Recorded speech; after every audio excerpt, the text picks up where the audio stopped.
le premier colloque qui va parler des seniors LGBT, de leur situation, de tous les sujets concernant la vie au début de la retraite, mais aussi du grand âge jusqu'à la fin de vie, en termes d'habitat, en termes de sexualité, en termes de ressources, de précarité, de santé. Aujourd'hui encore d'ailleurs se pose ce problème pour les personnes âgées. Aujourd'hui, je me retrouve, on va dire, face à une nouvelle question qui est vieillir. La sexualité des seniors, c'est tabou, c'est pas le moment d'en parler. Ce sont les autres qui nous imposent aussi ce que nous sommes, en fait. Il n'y a pas d'injonction à se mettre en pleine lumière, mais le placard bi existe. Mais c'est aussi valable pour les personnes âgées, en fait. Et là, il faut quand même ouvrir les yeux. On ne peut plus être schizophrène. On ne parle pas de pratique lorsqu'on parle d'identité. Et c'est cette confusion sans arrêt que l'on a et ce gêne intériorisé que l'on a de pouvoir simplement dire je vis avec un garçon. Donc bonjour à tous, nous ouvrons cette deuxième table ronde intitulée Sexe, mensonges et déambulateurs. Moi, je suis très très curieux de voir comment vieillissent mes amis lesbiennes, gays, trans, de voir comment vieillissent également les couples de lesbiennes qui ont la chance de durer 60, 80 ans dans l'avenir. Comment ces couples vont vieillir? La violence sexuelle, ça commence sur Grindr quand on vous répond « je suis pas gérontophile » lorsque vous essayez d'accrocher un mec. Et qui participe aussi au fait de porter en fait, le discours des minorités sexuelles auprès en fait, des professionnels de la sexologie. C'est un sujet qui me tient beaucoup à cœur parce que je pense qu'on est dans quelque chose qui se parle très peu.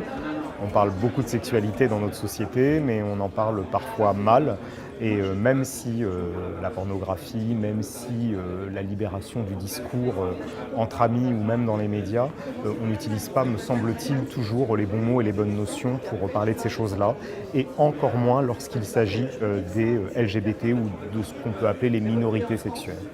L'avancée en âge accentue les écarts entre ce que l'on voudrait être et ce que l'on est. Par contre, la question du vieillir, c'est quelque chose qui aide. Daniel l'a évoqué au départ. C'est quelque chose qui n'était pas prévu.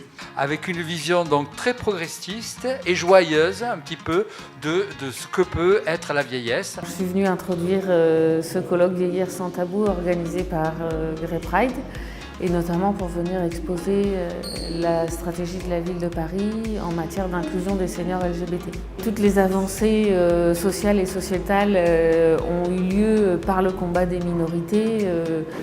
Je continue de penser qu'il faut passer par là pour arriver à une forme de droit commun. Je suis heureux de porter un message positif, c'est-à-dire de ne pas être dans la plainte, de ne pas être dans le désarroi, le malheur. Pour l'instant, c'est notre population, mais cette population va vieillir, cette ligne de téléphone aussi. Se sentir bien dans ses baskets, ça permet aussi de mieux se visibiliser. Mais il s'imaginait quoi, ce petit con? Mal baisé? Que les vieux et les vieilles redeviennent des vierges et des angelots? Assistant, s'il vous plaît, je ne vois pas mes slides. Ça, c'est la fracture numérique des seniors. Vous savez, je me disais que... On parle d'habitat inclusif, on parle d'habitat alternatif, on parle d'habitat partagé accompagné. Je me suis trouvé à 5 avec quand même 2 gays et 3 hétéros. Donc on a acheté cette maison. Il y a 9 unités d'habitation. La participation est faite sur la différence, la diversité en termes d'âge, de sexe, de tout. Et ça m'a donné envie de m'investir à ma petite mesure. Je pense que Ed aurait bien besoin d'avoir un Grey Pride bienvenu. Nous sommes dans cette situation où notre vieillesse est une victoire. J'ai été très admiratif par le savoir et déjà l'expérience accumulée par les quelques personnes qui ont organisé ce colloque. La richesse de ce colloque et son humour et son humeur ont été des choses pour lesquelles je crois qu'on a tous une immense gratitude à ton égard et ceux qui travaillent avec toi. Je veux pouvoir évoquer ça de façon positive et joyeuse en disant que rien n'est inexorable et que rien n'est très grave. On peut parler de tous ces sujets, ce n'est pas dramatique, au contraire, parlons-en, rions-en et pour inventer de nouvelles pratiques.